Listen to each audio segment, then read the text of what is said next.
The Speaker of the House of Representatives, Paul Ryan, a friend of Puerto Rico. Well, you usually don't get claps at press conferences, so thank you. That's very rare. First, I just want to say on behalf of not just myself, but all of us in Congress on this bipartisan trip, that our heart goes out to the people of Puerto Rico.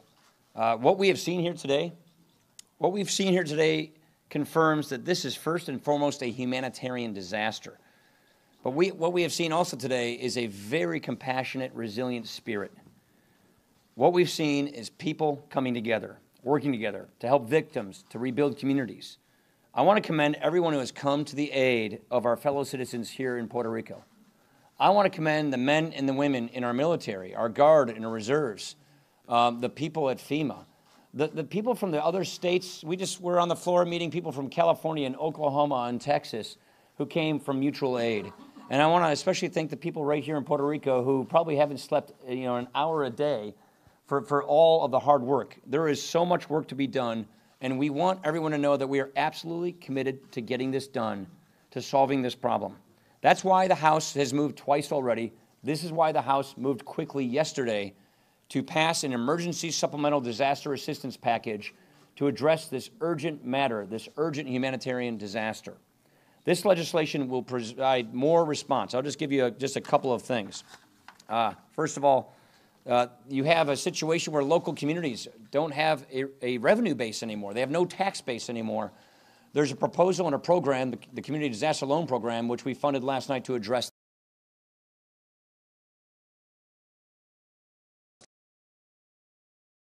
things like that. We've put more money in the Disaster Relief Fund, which is what FEMA uses to pay for clearing the roads, putting up the power lines, getting more generators, transporting the fuel, getting the hospitals up and running. So we're just making sure that all of the resources are there so that this response is happening. And the last thing I want to say is I want to thank Jennifer Gonzalez. I want to thank Congresswoman Gonzalez for making sure that every person in Congress is aware of what is happening.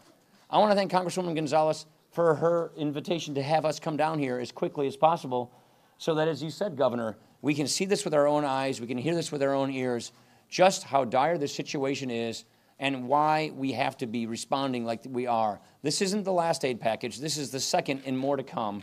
But we want to make sure that the resources are here, and we want the people of Puerto Rico to know that we are here for them and that we are going to see this through with them because we want to make sure that we can rebuild stronger than ever before. And I want to thank all the first responders, lastly, for their heroic works.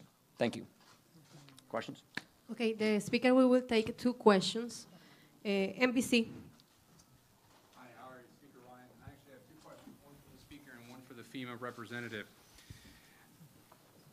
Speaker Ryan, do you believe it is the federal government's responsibility to help rebuild the infrastructure here long term? When you're building it short term, you're also building it long term. When you're putting up a power line, that power line is going to be long term. And if you're going to put up a power line, let's put up a power line that can withstand hurricane force winds. It makes no sense to put temporary patches on problems that have long term effects. We just flew over down power lines. We want to make sure that when we rebuild power lines, that they can withstand 150 mile per hour winds like they received before. So, yes, we do believe that natural disasters, this is, of all things, an area of responsibility for the government at all levels of government. This is why we have FEMA. This is why we have the Disaster Relief Fund. This is why we pass emergency supplementals. So we do believe that there's a very important proper role at all levels of government to respond to this now, in the meantime, for the immediate term, and over the long haul. Thank you, Mr. Speaker. For the FEMA representative, thank you, sir, for taking this question. We spoke with the general in charge of this effort, the military relief effort, General Buchanan. He said that this is the worst natural disaster that he has seen. If that's the case, why is the amount of FEMA personnel that is here a third of the size of the personnel that was in Florida for Hurricane Irma and a fourth of the size of the personnel that was in Texas for Hurricane Harvey? How can you justify that? It's not a question of justify, it's a question of having what you need to get the job done. We have the right amount of people here. We're bringing more people in.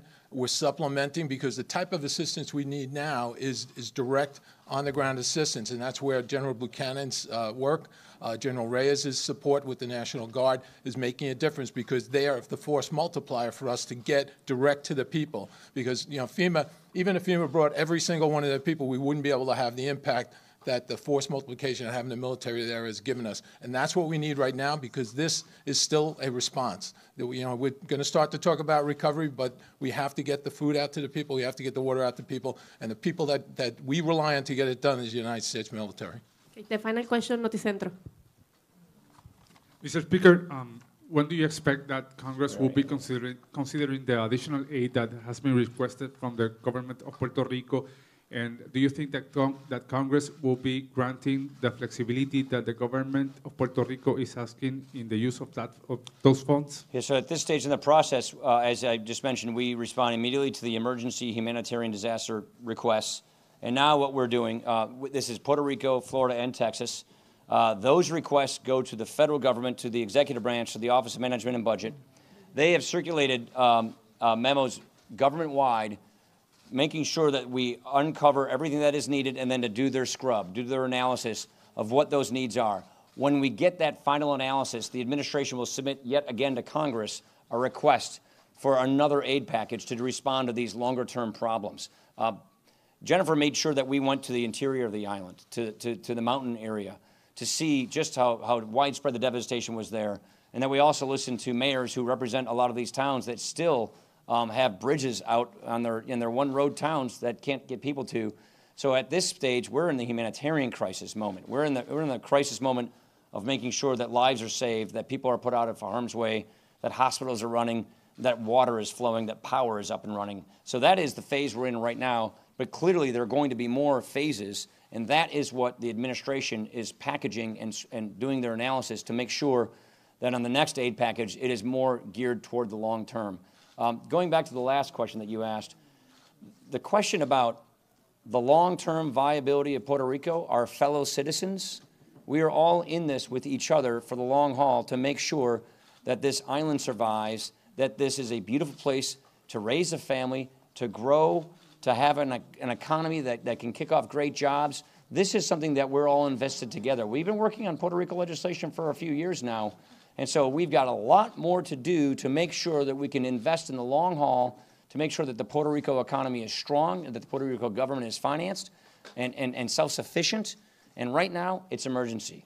Next step, it's the interim part, and that's what we're waiting for the administration to give us that request. Let's excuse the member of Congress. Thank you so much. Thank you, Governor. Appreciate it. Thank you so much.